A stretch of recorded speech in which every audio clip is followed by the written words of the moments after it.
Afia Francisco here with Real Style Network at the second inaugural Canadian Screen Awards. I think sometimes Canadians in this business get the sense that you might be on your own here.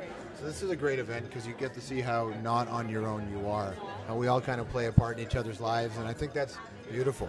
It's easier for people to know that in one spot they will see all of the biggest talents in Canada. It's incredibly exciting, and it's glamorous, and I think the industry deserves an event like this. This is a Canadian designer, Ramona Caveza, and I'm also wearing H. Stern for earrings, and they're maple leaves. Oh, that's sweet. And I figured red might be perfect for the occasion of being Canadian, coming back to my hometown in Toronto, and just to celebrate the Canadian Screen Awards.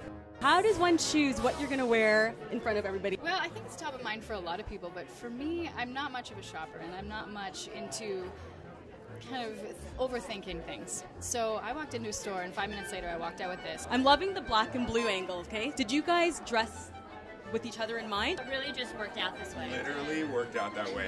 I'm wearing yellow underwear. Matching her shoe, yeah.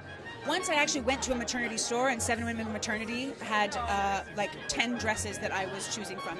But you just really have to go to a maternity store because it's just not a nice experience trying to squeeze into.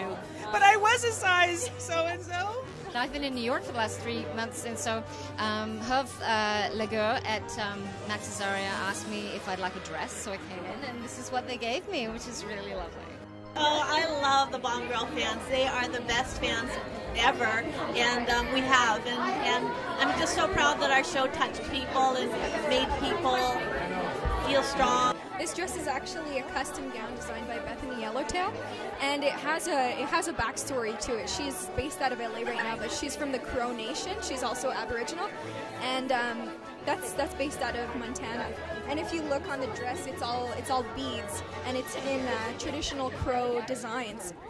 And so the top actually represents the spirit world, and the bottom represents the natural world that everybody's living in. And the Crow Nation believes that they're somewhere in between. So that's the different designs that go into the dress. Well, it's Caitlin Power. She's a Toronto-based designer. I saw her at Toronto Fashion Week in October, and I saw this dress walk down the runway, and I was like, yes, I want it. It stresses me out to have to find a dress. I'm not that person. So I ended up finding this, and I just really loved that it was like a pantsuit. It's kind of French to me, which I really like. You know what? You hear those stories about how you have one dress and then you switch. That happened. I had a different dress picked out, which was definitely more of like an elegant, but you know what?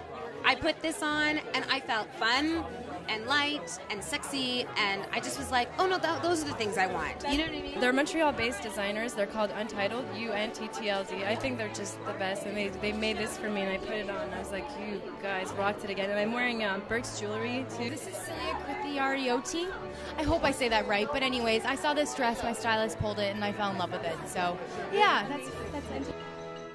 And that's a wrap. The second annual Canadian Screen Awards has ended on a bang.